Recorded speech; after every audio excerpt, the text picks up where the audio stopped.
Oh my god, the new chapter 1151 just came out, and there's some crazy information out there, and I'm here to let you know what happened. And so from the very beginning, on the cover picture, we see that we are again back on Wano, and we see Yamato that's trying to do the same adventure as Luffy because she's going against Yokozuna Sukuna, and he is Oroshima's big brother, and he is seen sent flying in this page. So you can see literally that Yamato is trying to do the same adventures as Luffy did once he was in Wano, which is super funny. And the Kappa is also behind her, so you can see that, you know, he's the daimyo of that place, and that is super nice to see.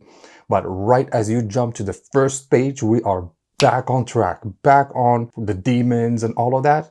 And now we can see the giants, Dorian, Bragi, and all of the other giants that became demons. They're actually scaring off all of the other giants, and some of their friends are actually telling them that, hey, the elder Yarul is the elder, and he is the world's oldest warrior and a living legend. You should not go and kill him. But now their purpose is that they don't have any more respect for him. And Dory specifically says the elder we all idolize is just a broken old man now. That means that they don't even care about him right now. And Bragi in here is also saying that they are gonna go and chop him off and get the power to Elbaf, you know, become the kings of Elbaf. And at the same time, he is saying that it is time to go forth a new era of war, an age ruled by the strong. So all of that goes back to saying, just like in the old chapter, those powers, those devil powers that got bestowed upon the giants, that's what made them, just like in the old days, I'm believing. That's where the power of the old ancient giants came from, where they had the horns and all of that. So maybe that was the same pacts that they did back in the day, and that's probably the same pact that they did right now. And that's why you can see that they are still super gigantic, and they have wings, they have horns. And fun fact is, we also see that Dory didn't regenerate his hand from the last chapter. Normally, you know, with all of these powers, you would believe that they have some regenerative powers or something like that. But I guess that if you made a pact with the demon, I guess that that spot will not heal in a way or something. Or maybe it's just taking its time to heal. Maybe. But right after that, you can also see that there is like a chess game being played. And I believe it's a Japanese chess game. Once, for example, you are in the same row, you can start switching all of the coins or whatever that you have into the other side. And for example, in here, you can see that a demon, a giant demon, is flying by another giant, and that giant turns up to be a demon as well. Like you can clearly see a circle forming underneath him, and he instantly transformed into a demon, you know? And he says, oh, I feel amazing. But after that, in that same double page, you get a lot more demon stuff going on. Because from the beginning of the double page, you get to see a lot more giant demons in a way. So you have Dory, Bragi, you have the three from the past chapter, and now another one, so 4. And on that you add the fact that the kids are now dreaming, or they having nightmares of giant devils, you know. And from there, Killingham's power with the dreams, you know, he's able to actually bring those devil giants from their dreams into reality. So that fuels a little bit more those powers, and that fuel more devils in the game, you know, in the chess game, in a way that the God's Knights are playing. And right after that, we also get to see Saint Killingham's power and his real face, which is a little bit creepy and a little bit scary. And we also understand that this is his hybrid form. So with his hybrid form, he's supposed to be in between being a human and the full use of his power. So I believe that he's now, just like Kaido back in the day, he's using half and half, you know.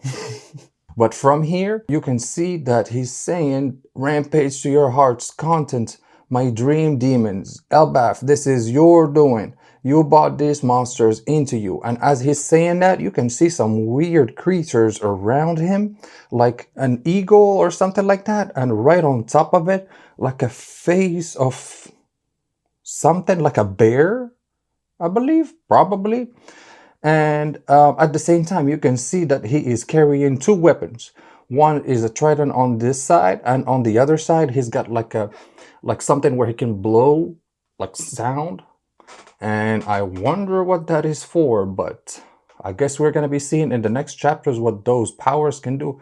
But all I can say is, since the two previous chapters, since Im came into the playground, in a way, I feel like the God's Knights actually became a little bit more powerful. And does it mean that, you know, they're going to become more powerful and more powerful? Like Im is allowing the God's Knights to use more of her power, for example? Maybe. But from what we can see, Killingham is already at almost the full extent of his powers, and that's why he's like, yeah, now we can go full on and see what's gonna happen. From there, we also see the second group of the Straw Hats that are still imprisoned by the spines of Summers, and Usopp is giving a very thoughtful speech. He's saying, Master Broggy, did you actually forget your pride? What is going on? Like, can you go back to your senses, because what you're doing is not right. And on Usopp, I totally understand him, because for Usopp, pride and courage is all that's Elbaf, the giants of Elbaf, you know. And if you go against that, the way they are doing it by, you know, becoming demons, and they want to go kill Yarul so that they become the kings, whatever, of Elbaf, that's not right, you know. And from there, you can also see some of the other giants that still survived after all of the conquerors hacking and all of that. And they're still screaming for their kids so that they can go help them, you know, because the kids are still entrapped in a way. And following that, Summers is saying, my lord, how far are we to take this? And Killingham is saying, the board is already covered in our color. But then M is there to remind them. These nightmares are made of pure malice. If we let them rage, they'll eventually destroy themselves. Press on until it shatters. And then they say, until what shatters? And then she goes back and she says something very horrible. But at the same time, we also get some information in here. And she says, the spirits of Elbaf. Had Harold not blundered in that critical hour, this nation would long have been beneath my rightful dominion. So I wonder what Harold did. But probably from what she's saying, Harold was on the good side and he kind of screwed him over by doing something. That's something. What is it? We don't know yet. Hopefully we'll get an idea in the next chapters, you know. But just from this part, we can already see that the God's Knights feel like they're more powerful, since Im is on the playground right now. And Im, since the previous chapter, she is literally a god, because from every power that we've been seeing until right now, so she's got haki, all forms of haki. We're talking about the biggest haki, conquerors haki you can think of. For example, the same kind of conquerors haki that happened in Egghead, when that robot completely, you know, blew up. Same kind of haki. After that, like, she also can possess people, like she's possessing Gunko right now. After that, she can transfer her powers by having, you know, a book that she's bringing to life, and she's literally taking stuff from that book. Maybe that book is the real devil or something that's bringing her all the powers of the devil fruits from that void or whatever it is. But basically, her powers are immense.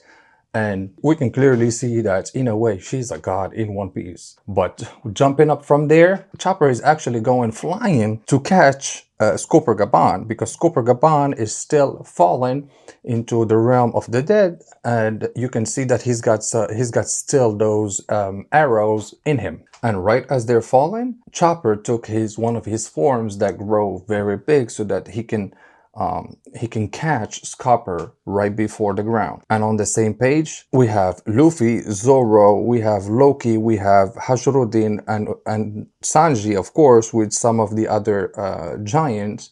And they're like, hey, what happened over there? What's going on? Did something fall? And at the same time, I noticed that Loki was also able to spot where, somebody fell or whatever. So at the same time, I don't believe he's blind, but maybe he's got some powers or something that tells him that something just fell or whatever. We'll be able to see more of his power throughout the chapters, hopefully. And in this, he also is talking to somebody through his little phone, and he's talking to somebody called Mosa. And it's actually surprising to see what's going on, because just from that phone call, we understand that Mosa is a friend of Loki, and she is in a very desperate situation because that's her last call in a way before something happens. So two things that I'm thinking about, two options. Either she's a citizen of Elbaf and some shit is happening and she's in contact with Loki and she's saying, yeah, that's the end or whatever. Or maybe she is a slave or something in Marijua and she's getting some intel or whatever for Loki, or maybe she's somebody else we don't know yet, But it's fascinating to see that even Loki is capable of having a friend, And that's where Gerd is like, so you're talking to somebody and you have a friend, huh? So they probably listen to all of the discussion as well. But at the same time, Luffy finally realizes that Gaban was the third strongest member of the crew of the Pirate King, Goldie Roger. And once he noticed that, he was like, what? So funny, but thank God he actually realized it. And as he realized that, Gaban is like, no, number two, I am number two. Just like Sanji, I am telling you, that animosity in between the number two and the number three, Zoro and Sanji, same thing in between Rayleigh and Gaban. I feel like it's always the same thing. But at the same time, right now, finally, Chopper was the messenger, because he finally brought the message with Gaban, telling them, hey, guys, there's some shit happening way up there, so we need some help. And if somebody as strong as Gaban got that hurt, yeah, they definitely need that power. They need Luffy. They need whatever they need so that they can fight Im-sama and the God's Knights. And as Chopper was talking, boom, now Luffy and all of the team are feeling the Conqueror's Haki that's coming from above, from the Sun's Realm. And now Hajarudin is like, everybody, we need to get a lift up to the Sun Realm right now. Elbaf is in danger. Loki is like, what could be the source of this ridiculous burst of Haki? You guys really will need my power now. And Luffy is like, Chopper, that's enough. I've got this. This chapter, I am telling you, it feels like a transitory chapter where it's just a transfer of information in between characters. But from now on, the next chapters, oh my god, we're definitely gonna get an Im-sama versus Luffy, hopefully. And we're hopefully gonna see the powers that Loki has in the fight, because I believe he's gonna be freed and he's gonna be joining Luffy in the fight as well. And in this fight, I'm not gonna start speculating a lot, but I will guess that Luffy is gonna be probably fighting Im-sama, and then probably Summers and Killingham are gonna be fighting either Zoro and Sanji, and Loki and the other giants are gonna be helping out as well. Maybe Loki will be helping out against Im or something like that, So we'll be seeing what's gonna be happening throughout the next chapters. But for this one, a lot of information at the same time. And I'm also intrigued in knowing who that Mosa is that Loki is talking to. Very interesting stuff to look at. But on that note, guys, this was the reaction to this chapter. Hopefully you liked it, and let me know down in the comments below, what do you think about this chapter? What do you think is going to happen in the next chapters as well? And I will see you in the next one. And don't forget, like and subscribe. Peace.